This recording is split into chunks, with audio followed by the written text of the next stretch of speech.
இப்பொழுதும் தாவீது ராஜாவை குறித்தும் சாலமோன் ராஜாவை குறித்தும் இப்பொழுது இந்த ரெண்டு பேருக்கும் என்ன ஒரு வித்தியாசம் என்று சொல்லி நாம் பார்ப்போம். தாவீது ராஜா கர்த்தர் ஆடுகளை மேய்த்து கொண்டிருந்த தாவீதை ராஜாவாக கர்த்தர் ஏற்படுத்தினார். தாவீது காரிய சித்தியுள்ளவனாய் இருந்தான். அவன் எங்கு போனாலும் கர்த்தர் தாவீதோடு இருந்தார்.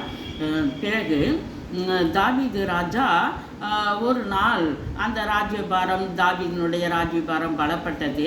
அவன் நன்றாக ஆட்சி செய்து வந்திருந்தார். ஒரு நாள் தாவீது ராஜா உப்பரியின் மேல் அங்கே காற்று வாங்குவதற்காக அங்கே மேல் வீட்டு அறையிலே அவன் போய் உப்பரியின் மேல் உட்கார்ந்திருந்தார். அப்பொழுது இந்த பச்சைப்பாலை தாவீது பார்த்து விட்டு தன்னுடைய ஆட்களை அனுப்பி பச்சைப்பாலை வரவழைத்து தாவீது தனக்கு மனைவியாக ஆக்கி கொண்டார் என்று பார்க்கிறோம். பிறகு இந்த தாவீது பச்சைப்பாலை தனக்கு மனைவியாக்கி கொண்டதும் அல்லாமல் பச்சைப்பாலனுடைய புருஷனாகிய உரியாவை ஆள் வைத்து கொலை செய்து விட்டார்.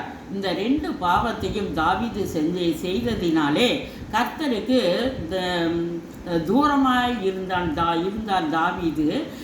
தாவீது ஆண்டவரை நோக்கி ஜெபிக்கும் பொழுது தாவீதினுடைய ஜெபம் கர்த்தரிடத்திலே போகவில்லை. அந்த தாவீதினுடைய அந்த ஜெபம் தன்னுடைய மடியிலேயே வந்து விழுந்தது. இதை குறித்து தாவீது ராஜா மிகவும் கவலைப்பட்டு ஆண்டவரிடத்திலே கதறி அழுது ஜெபித்து பல நாள் உபவாசம் இருந்து சாம்பலில் படுத்து தரையிலே பிறண்டு உருண்டு படுத்து ஆண்டவரிடத்திலே தாவீது ராஜா ஆண்டவரிடத்திலே மன்றாடி ஜெபித்து கர்த்தரிடத்திலே மன்னிப்பை பெற்றுக்கொண்டார். இதே போல தாவீது ராஜாவினுடைய மகன் சாலமோன் ராஜா சிறு வயதிலேயே ஆண்டவர் ராஜா பதவியை சாலமோனுக்கு கொடுத்தார். இந்த சாலமோன் ஆண்டவரிடத்திலே கேட்டார், ஆண்டவரே, இவ்வளோ பெரிய ஜனங்களுக்கு முன்பதாக என்னை ராஜாவை ஆக்கினீரே, நான் சிறு வயதாக இருக்கிறேன். அதனால் எனக்கு அந்த ஜனங்களுக்கு நியாயம் விசாரிக்க எனக்கு ஞானமுள்ள இருதயத்தை கொடுக்க வேண்டும் என்று சொல்லி சாலமோன் கேட்டதுனாலே ஆண்டவர் சாலமோனுக்கு ஞானத்தை கொடுத்தார். முதலாவது அந்த ஞானத்தை வைத்து கொண்டு முதலாவது ஒரு நியாயம் விசாரித்தார். என்னவென்றால், ஒரு குடும்பத்திலே அக்காவும் தங்கச்சியும் ஒரே நாளிலே குழந்தையை பெற்றுக்கொண்டார்கள். ரெண்டு பேரும் ஆளுக்கு ஒரு கட்டளை படுத்து கொண்டிருந்தார்கள். இந்த ஒருத்தியினுடைய குழந்தை பிறண்டு உருண்டு படுத்ததுனால அந்த குழந்தை இறந்து விட்டது. அவங்க அக்காவினுடைய குழந்தை உயிரோடு இருந்தது. இதுக்கு ரெண்டு பேருக்கும் மிகவும் போராட்டமாக இருந்தது.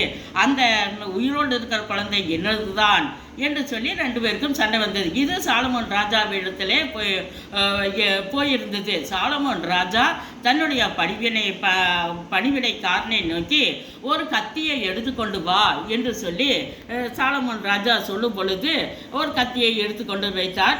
இப்போ இவங்க அக்கா தங்கச்சி ரெண்டு பேரும் இந்த உயிரோடு இருக்கிற குழந்தை எனக்கு தான் என்று சொல்ல, அவள் என்னுடைய குழந்தை தான் என்று சொல்லி சொல்லும் பொழுது அந்த உயிரோடு இருக்கும் குழந்தையை கொண்டு வா என்று சொல்லி ஒரு டேபிள் மேலே கிடத்தி வைத்து சாலமோன் ராஜா அந்த கத்தியை எடுத்து, சரி உனக்கும் வேண்டாம் அந்த குழந்தையை ரெண்டாக வெட்டி ஆளுக்கு ஒரு பாகம் எடுத்துக்கொள்ள என்று சொல்லும் பொழுது அந்த உயிரோடு இருக்கும் குழந்தையின் தாய், ராஜாவே, அந்த குழந்தை எனக்கு வேண்டாம், ரெண்டு பேருக்கும் ஆளுக்கு பாதியாக கொடுக்க வேண்டாம், அது அவளிடத்திலேயே இருக்கட்டும் என்று சொல்லி சொந்த தாயானவள் சொன்னாள். இதுதான் சாலமோன் ராஜா முதலில் விசாரித்த அந்த நியாயம். உயிரோடு இருக்கும் குழந்தையை அந்த சொந்த தாயின் இடத்திலேயே ஒப்பு கொடுத்தார். மறுபடியும் நாளைய தினத்தில் இது குறித்து நாம் பார்ப்போம்.